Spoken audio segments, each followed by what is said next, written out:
정부가 어제 관계부처 합동으로 주택시장 안정화 방안을 긴급 발표했습니다. 초고가 아파트의 경우 집 담보 대출 자체를 원천 봉쇄한 초고강도 대책까지 나왔는데요. 이번에는 통할까요? 권대중 명지대 부동산학과 교수와 하나씩 짚어보겠습니다. 어서 오십시오. 안녕하세요. 예. 먼저 어제 출입 기자들도 몰랐던 기습 발표였습니다. 그만큼 이 대책을 발표하고 그 실효성을 좀 높이겠다 이런 의지라고 봐야 될까요? 문재인 정부가 2017년도 5월 9일 날 취임한 이후에 18번째 대책입니다. 네. 그중에 고강도 대책 3개를 찝으라면 네. 2017년도 8.2 대책, 지난해 9.13 대책, 예. 이번에 그 대책이 가장 강도 높은 대책이라고 보여집니다. 예. 네. 지금 어제 대책의 큰 흐름을 보면 대출을 죄고 그리고 보유세를 인상을 해서 집값을 잡겠다 이런 그 방침으로 일단은 읽히는데 네. 하나씩 좀 보겠습니다. 네. 일단 9억 초과 주택에 대해서 대출 규제가 강화가 됩니다. 네. 그리고 15억이 초과가 되면 아예 대출이 원천 봉쇄, 네. 대출을 받을 수 있는 금액이 빵원이 되는 거예요. 네. 자, 일단 9억에서 15억까지 보면 일단 고가 주택의 기준은 이게 시가입니까? 네. 공시지가 아니고. 지난해 9월 예. 14일 날 정부는 9억 넘는 주택에 대해서 1가구 1주택 예. 대출 전혀 안 해줬죠. 그렇죠. 이번에는 15억이 넘으면 고가 주택으로 보고 대출이 안 됩니다. 그러니까 시가 9억 원이 고가 주택이 돼 버렸어요. 얘는 네. 공시지가가 아니고 공정가액. 소위 예. 공시가격 9억이었는데 네. 그러면 지금 실제 시가. 시가가 13, 4억 됐죠? 네. 지금은 거래 가격이 9억이 그냥 고가 주택입니다. 그래서 9억과 15억 사이는 예.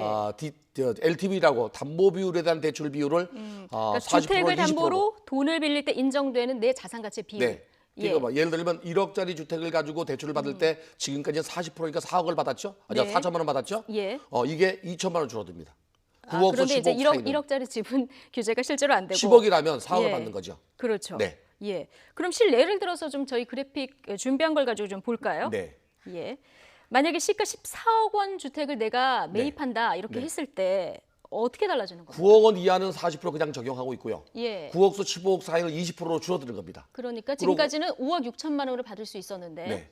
그 두 개를 합치면은 예. 9억 이하는 40%니까 3억 6천이 되고요. 예. 그 나머지 14억에서 9억을 뺀 5억에 대해서는 20%만 적용하니까 1억이 되죠. 예. 그래서 이제까지는 14억에 40%니까 5억 6천 받던 것이 네. 4억 6천으로 1억 정도 줄어듭니다. 예, 이게 지금 투기 과열지구나 투기 지역 내에서 그렇죠. 적용을 규제죠. 하겠다는 네. 건데 서울은 다 여기 해당되는 다 거죠? 해당됩니다. 그렇군요.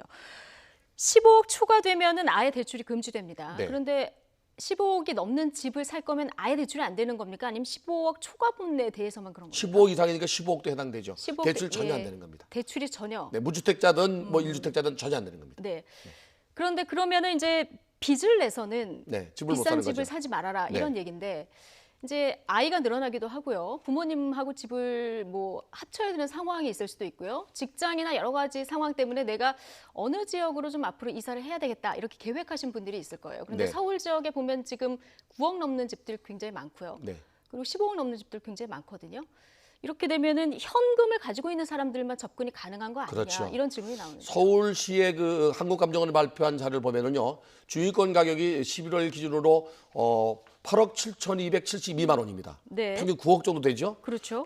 저희가 말하는 강남 4구나 마포, 용산, 성동 같은 경우는 웬만한 주택이 9억이 넘어요. 예. 또 15억 넘는 경우는 강남 4구는 거의 다 그런데 일반 사람들이 무주택자가 대출을 받아서 주택을 살 수는 없게 돼 있습니다. 그래서 한마디로 이번 대책은 예. 주택 주택 거래를 좀 고가 주택은 전부 끊겠다는 것 같습니다. 전 끊겠다. 네. 그러면 약간 그 저가 주택에서 내가 좀 고가 주택으로 여러 가지 사정상 갈아타고 싶다. 일단 안 됩니다. 네. 그러면은 일단 현금을 모을 때까지 네, 네. 기다려야 되는 네. 겁니까? 현금이 없으면 15억 넘는 건 살 수가 없으니까. 살 수가 없으니까 네. 그럼 내가 돈을 모아서 가는 방법밖에 네, 없겠네요. 없습니다. 그러면 일단 정부의 이런 대책의 입장은 그럼 앞으로 부동산 시장의 갭 투자를 원천 봉쇄해서 네.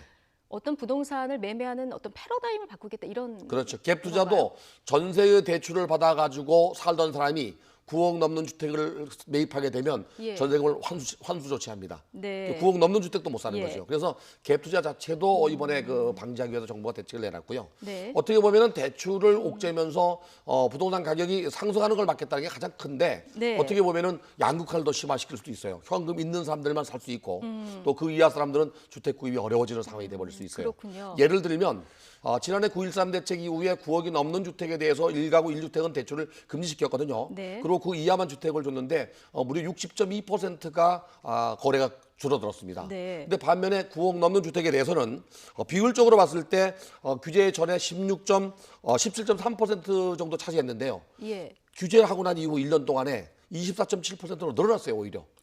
그러니까 돈 많은 사람들은 오히려 주택을 전혀 관계없이 샀다는 얘기죠. 예.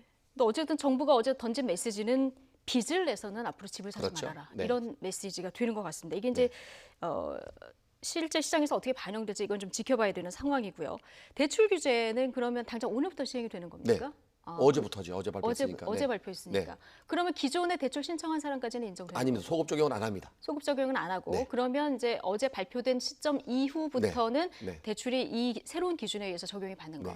예. 오늘부터는 전부 적용된다고 봐야죠. 아, 그렇군요. 자, 또 하나 봐야 될 것이 이제 세금 관련인데요. 종합부동산세가 이제 인상이 되는데 9억 원 이상 주택에 대해서 인상이 더 되는 가장 큰 것은 거고, 예. 세율이 중요한 게 아니고 네. 지난 2005년도 5월 달에 노무현 정부 당시에 고가주택이 6억 원이었습니다. 예. 이때는 가구별 합산이었어요. 그때 2007년도 11월 달에 MB 정부 당시에 고가주택을 1가구 1주택은 9억 원. 네. 나머지는 다주택자는 6억 원이었는데 그 당시에는 공시가격이라고 아까 제가 말씀드렸잖아요. 네네. 그럼 시가 한 13, 14억 정도 되는데 시가입니다, 이번에는. 시가 9억 원입니까?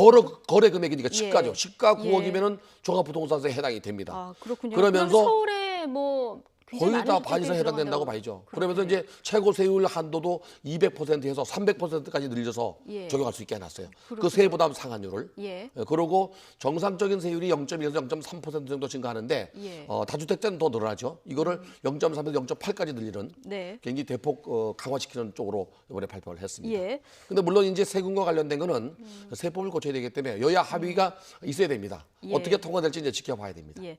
그런데 이제 한 지역에 오래 사셨던 분들도 있기 때문에 네. 세부적으로 들어가면은 고령자에 대해서는 좀 세부담을 완화해주는 이런 네. 대책도 들어가 있는 것 같아요. 저희가 그래픽을 준비했는데 좀 주시면 네.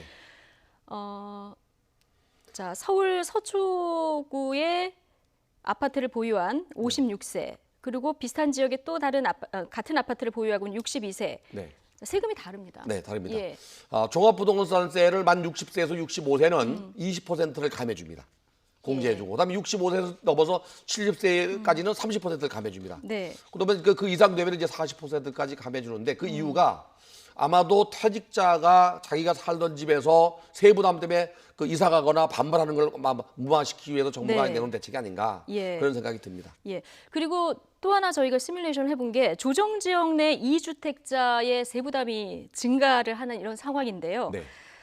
보면은 서울 서초구의 아파트 한 시가 29억 원짜리를 네. 보유하고 또 강남구의 음마 아파트를 22억 정도 되는 아파트를 보유하고 있습니다. 지금까지는 1,919만 원을 냈는데 네. 이게 지금 2,700만 원 정도까지 상당히 올라가니까? 올라가죠. 네. 예. 네. 세부담이 이게 이제 상한선 자체가 200에서 예. 300%까지 올라가기 올리기 때문에 때문에 저런 현상이 나타나는 겁니다. 예. 그런데 이것만 되는 게 아니라 정부가 지금 공시지가를 현실화하겠다 이런 네. 대책, 이런 방침도 밝혔어요. 오늘 10시에 발표를 했습니다. 발표가 됐습니까? 네, 아예 발표됐는데 공시지가죠. 예.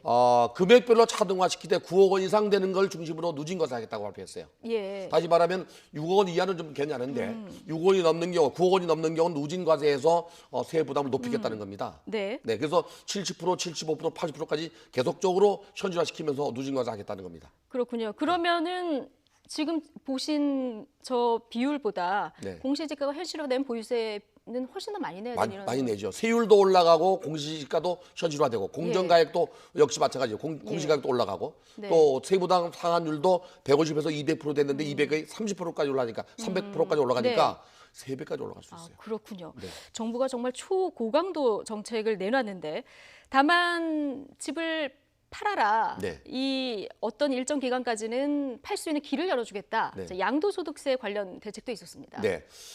이번에 그 강도 높은 대책을 내놓으면서 물꼬를 하나 터준 게 있습니다. 예. 1가구 2주택 이상 되는 사람이 내년 6월 말 이전에 한시적으로 만약에 주택을 매도하게 되면 예. 양도세 중과세를 안 하겠다. 예. 다시 말하면 안 받겠다는 게 아닙니다. 1가구 2주택은 첫 번째 파는 주택을 52% 내게 돼 있거든요. 예. 10% 빼주는 겁니다. 그리고 1가구 3주택은 62%인데 예. 역시 10% 빼주는 겁니다. 20%. 네. 그래서 중과세를 안 하겠다는 얘기는 양도세 내야 됩니다. 양도세는 내야 되는데. 다주택자가 임대사업에 등록하지 않은 사람들은 빨리 이 기회에 팔아라 이런 얘기 같습니다. 그러니까 다주택자가 집 팔 때 지금까지는 양도세가 중과세였죠. 중과세됐는데 네. 이 중에 하나를 팔 사람 10년 이상 보유한 집은 내년 6월까지는 좀 조건을 완화해 줄 테니 이때까지 팔아라. 네. 이런 얘기인데. 네.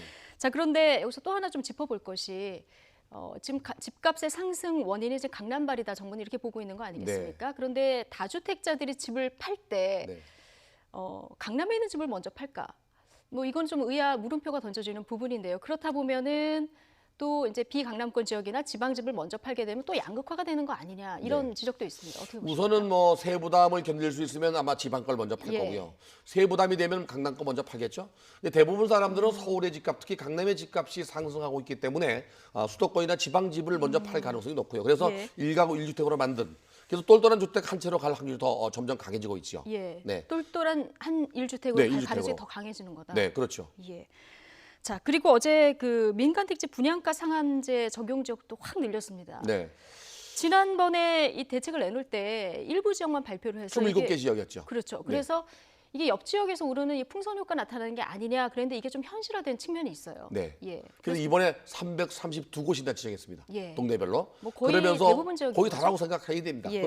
그러면서 이제 경기도 지역도 하남에 4군데, 네. 과천에 5군데, 그다음에 광명에 4개 동중 이 전부 다 수도권에 풍선 효과가 나타날 지역을 거의 규제했다고 보면 맞습니다. 예. 서울 시내만 13개 구에 272개 동을 규제했습니다. 근데 문제는 이제 그 민간택지 분양가 상한제를 시행하지만 아직까지 적용된 사례는 없습니다. 적용된 왜냐하면 사례는 내년 아직 없고, 4월 말까지 유예하고 있습니다. 네. 내년 5월부터 아마 본격적으로 적용되지 않겠나 생각이 듭니다. 이 재건축 재개발 사업을 진행하면서 일반 분양분에 대해서 지금은 정상 분양하고 있거든요. 네. 그래서 내년 4월 말 이후에 시장에 직접적 영향을 줄 거라고 보여집니다. 예. 근데 이거는 왜 한꺼번에 지정은 안 하고 이렇게 순차적으로 정부가 지정을 했어요? 원래는 구별로 지정을 했었죠. 예. 그러면 오르지 않는 지역도 피해를 보니까 동물로 피색 규제한다고 했다가 네. 풍선 효과 나타나니까 이렇게 늘린 겁니다. 예. 네.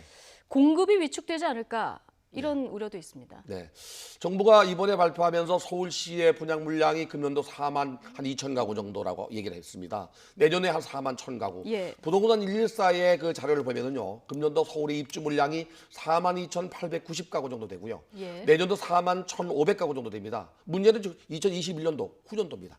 후년도에 2만 644가구로 반토막 납니다.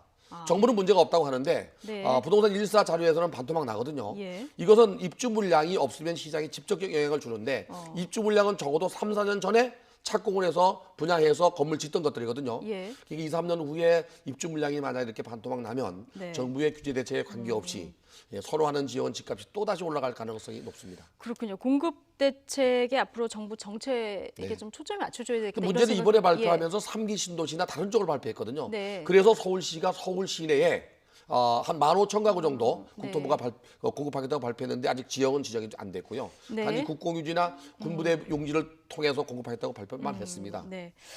중요한 건 효과인데요. 네. 쓸 수 있는 정말 강도 높은 대책들은 다 나온 것 같습니다. 네, 거의 다 나왔죠. 잡힐까요? 우선은 제가 오늘 대책 중에서 말씀 못 드린 것 중에 하나가 예.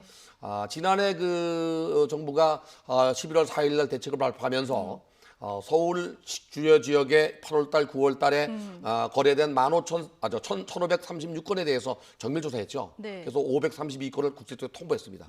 그리고 현재 788건을 조사하고 있습니다. 네. 이 규제 지역에서 자금 조달 계획서를 강화시키는 대책이 하나 또 있습니다. 그래서 9억이 넘는 경우는 자금 조달 계획서를 내면서 증빙 서류까지 첨부해야 됩니다. 예. 이렇게 되면 쉽게 부동산 시장을 접근하거나 거래하지 없을 수 있기 때문에 예. 갑작스럽게 올라갔던 부동산 시장이 이제는 멈칫하지 않겠나. 단기적으로. 네. 장기적으로는 어떻습니까? 이게 단기적 대책이 중장기적 대책은 아닙니다. 중장기적 예. 대책은 결국에 공급입니다. 결국엔 공급이다. 네. 그러면 중장기적으로 단기적으로 이렇게 집값을 잡고 중장기적으로는 공급 대책이 더 나와야 된다는 그렇죠. 말씀이신데. 재개발 지역 예. 그 주택 공급을 늘려야 됩니다. 예. 어쨌든 어제 홍남기 부총리 얘기를 들어보면은 부동산을 통한 불로소득 앞으로 허용하지 않겠다 이런 네. 방침이거든요. 내년에 불안요인이 계속되면 내년에 또 대책을 내놓겠다고 했어요. 네. 어떤 대책들이 남아 있습니까? 제가 볼 때는 재건축 시장이 계속적으로 가격이 오르면 예. 재건축 연한을 연장할 가능성이 있습니다. 지금 30년에서 40년인데 40년을 만든 늘린다면 네. 재건축 시장은 10년 동안 더 조용하겠죠. 네. 또 한 가지는 이제 이렇게 자금 조달 계획서를 면밀히 들여다보듯이 예. 주택거래 허가제도 뿐이 아니라 이제 문재인 대통령이 후보 시절에 공약했던 대책 중에 하나가 바로 이제 전월세 상한제하고 계약갱신 청구제가 있습니다. 이거를 내년에 시행할 가능성도 있습니다. 알겠습니다. 18번째 대책이었는데요. 시장이 어떻게 반응할지 좀 지켜봐야 될 것 같습니다. 권대중 명지대 부동산학과 교수와 함께했습니다. 고맙습니다. 네, 감사합니다.